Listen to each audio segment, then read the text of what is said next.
site natin to, Makati, baka ibigay. Putangin na talaga, leave disorder.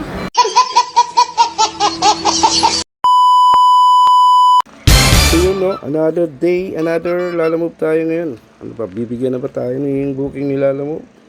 Time check is 9:20. Punta tayo ng Tambayan. Wala po, malalayo kasi pick up dito, kaya lumalabas ako eh. Kaya kita-kits tayo Tambayan. Peace out yo. Uncle Max Motovlog nga pala, pinaka-puging rider ni Lalamove.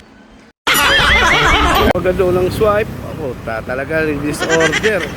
Pangalawang swipe, leave disorder na naman. Ayop talaga. Gago! You know, masasayang na naman ang oras natin dito. Aray ko. Kailangan makakuha na tayo ng booking. Maghapon na naman tayo niyan dito. Time check. Patay, naiiwan ko pa yung relo. Gago! Yabang tayo, babigyan na tayo ni Lalamove. Alam mo, kakaswipe ko lang, leave disorder talaga. Gago! A few minutes later. You know, nandito tayo sa casa. Dito tayo sa Tambayan kanina. Buti may biyahe rito. Nasave tayo sa LTO. Aray ko. Alright.